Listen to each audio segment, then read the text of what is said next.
Hello.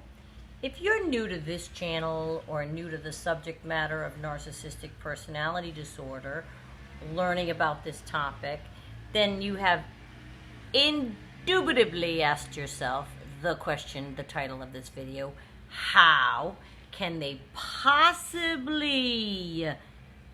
behave like this? How?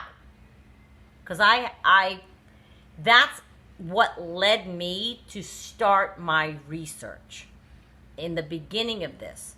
That is what led me. I just could not understand it. I was shocked. I couldn't believe it. I was like, what is going on? Who behaves this way? Who behaves this way? I still marvel that there are people that behave this way. But there are. And there are reasons. We, not being narcissists, can't understand deep down inside these reasons, but these are the reasons, okay? I'll save you the time. The research shows that there's two different ways that they could fall upon having this disorder, okay? And it happens in their childhood. They can either have a traumatic event or childhood situation happening, fill in the blanks, or they can have an idealized childhood. You get a narcissist who grows up like their parents just praise them only, and they never are told that they do anything wrong even when they misbehave. They're rewarded when they misbehave because the parent doesn't feel like dealing with. They're taught that they are rewarded when they misbehave. You've seen parents like that. Just to keep their kids quiet. They get what they, you know what I mean? It's not the same if you have a remarkable kid and they're rewarded or not disciplined ever. If you have a remarkable kid like I do, that's different. If you have a little bit of a troublemaking kid and they're just rewarded anyway, or the parent just laughs it off, or the parent excuses their behavior, or the parent ignores the behavior, or the parent looks the other way, or the kid is very charming. Like my narcissist is very charming with his mother. I can see it a mile away. If you're young, you need to look it up. But Eddie Haskell, yeah. So that can grow into a narcissist as well.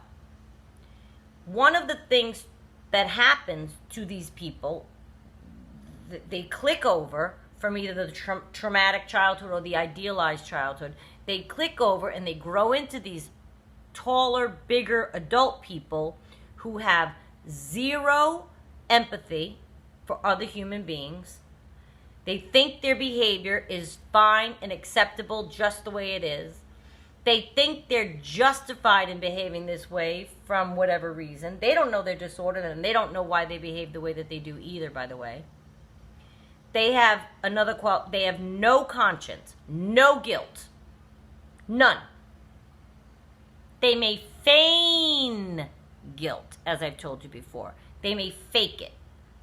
Oh, but I'm sorry, come here. Most of them can't even muster up the words. But even if you get one that can muster up the words, they don't feel shame. They don't feel guilt.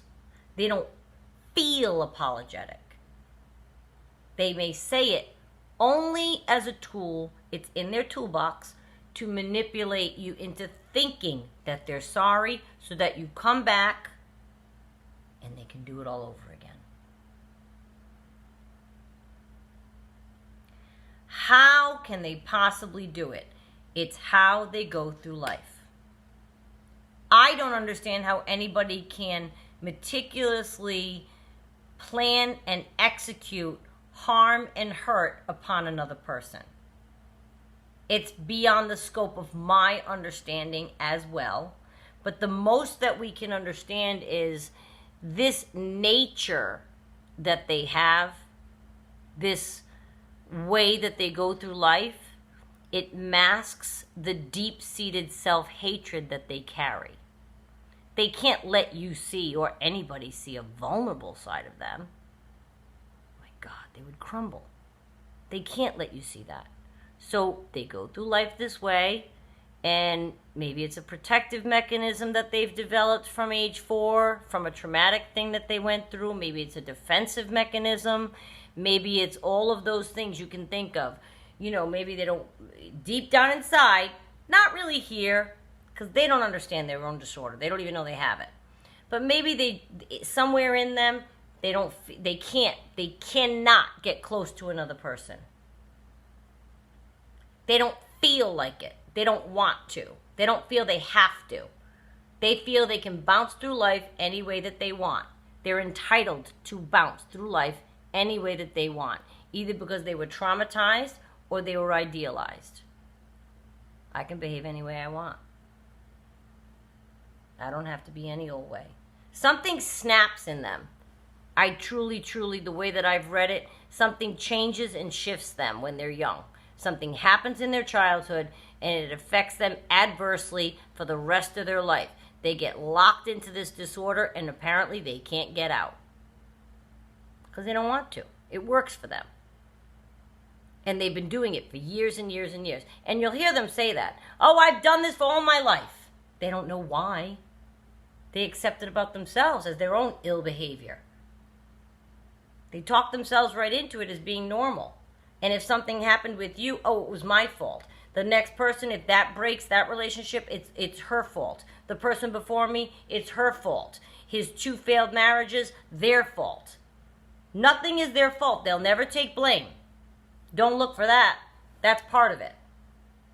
And I don't know how anybody could do that either. How can anybody possibly never take blame for anything? Don't they even take that as a red flag to themselves? How do you go through life thinking nothing's ever your fault? I'm the first one to admit when things are my fault. I'll raise my hand in a second. I'll write an apology letter in a second. I'll make the phone call. I'll eat the crow even. I've been in injured party with people and eaten crow just to make peace.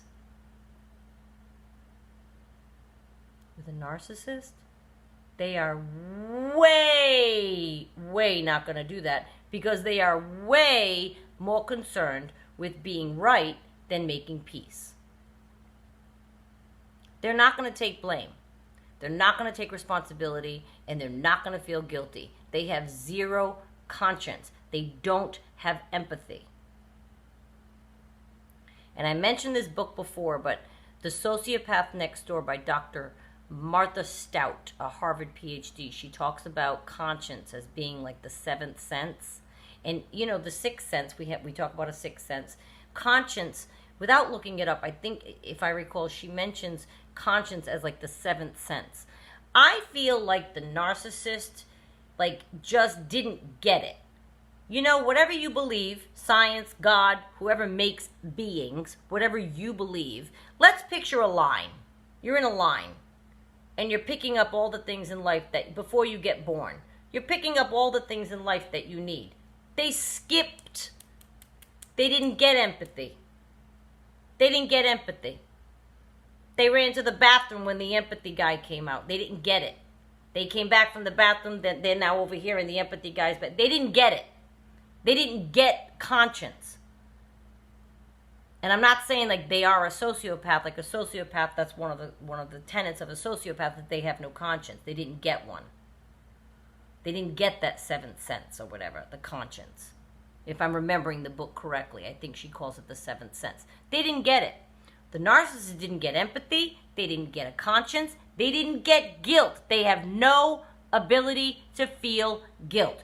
You approach a narcissist, a real hardcore one, if they're not trying to manipulate you with fake apologies that they do feel bad, you approach a hardcore narcissist who stays in a fight, they'll look at you like this. Nope, I didn't do anything wrong. It was all you. You deserve that. Look what you made me do, Renee. Well, I wouldn't have done that if you didn't do that. You don't know what you're talking about. I did not do that. I didn't say that. No, I didn't. You're out of your mind. They will not accept 1 ounce. That's the part, too, that I can't believe they can possibly behave like that.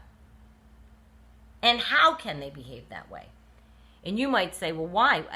You're flabbergasted because you're non-disordered and you wouldn't behave that way. You're flabbergasted because It's unfathomable to you that they would do this. We just had a conversation last week that you wouldn't do this anymore, and here you are doing it again. They're not you.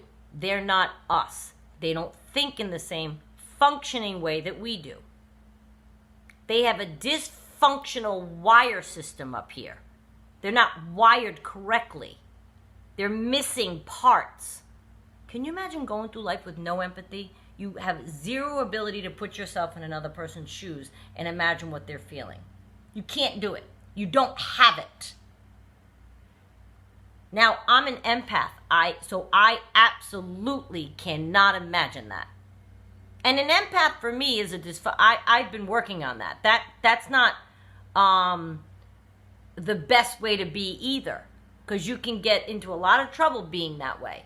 So I've had to learn to curb that and not let that guide me, because my heart will rule over my head many, many times because I'm an empath. And I'll make bad decisions because of it. It's a dysfunction. It can be its own dysfunction, being an empath. Of course it can. They have none. Zero empathy? I can't. I marvel at what life would be like. Zero conscience? No guilt? No guilt. I guess that's a blissful, unawake way to go through life, and it lands them appropriately where it does, in a place of turbulence and messiness and ugliness for their entire existence. Whether they're alone or with a person doesn't matter. They are in a state of flux, always inside. When you ask yourself, how could they possibly behave this way? Or why would anyone ever on earth behave like this? Or however you word it, just remember, it has nothing to do with you. That's the point I'd like to make. It has zero to do with you. You could be perfection and give them everything and do everything and look the part and be perfection, whatever that is, right? Whatever that word is. You could be that. It doesn't matter. It is their cycle. It is their need to abuse, to move through life, move from one person to another person to another person. One person would never be enough. They have to do the cycle to a lot of people. It gives them a feeling of empowerment, that they're controlling all these different people. Has zero to do with you. Don't ever take it personally. They did it to the person before you.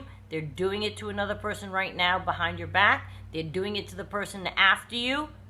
It has nothing to do with us that they behave this way. You did something, they'll make you feel. Well, you didn't do anything. I don't care what you did. I don't even care if you yelled, screamed, and hollered for 18 hours in the last fight, and then they're going to go out and commit a transgression and say, well, you had me all twisted up. You had me fighting. You had me feeling unloved. You made me think you were so mad you were never going to take me back, so I went out and they did that. They're going to blame you. No, it's nothing you did. It's their cycle. It's what they're required to do by their disorder. Their disorder dictates their behavior, and it's unbeknownst to them. They don't even know they have it. So you trying to explain your position, you trying to figure out why they're behaving this way, why do they keep repeating it, why are you doing it again? We just talked about it. They have to. And it's easy for them to behave that way because they don't have empathy, guilt, or a conscience. That took me a long time too to understand. And I started with Dr. Stout's book years ago, I had this fascination with sociopathy, and I watched shows like that. I watched Dexter and serial killers, and I'm like, how could they do that? How? Why? How? They're built that way. They're wired differently. They're lacking certain things. That's how they could possibly behave this way. It has nothing to do with the victim. In this case, you, me. Nothing to do with us. Nothing. Take a serial killer, and I'm not saying they're the same person, but sociopathy and narcissistic personality disorder do have traits that overlap. So take a serial killer just for a side extreme example. Does their victim do anything to deserve it?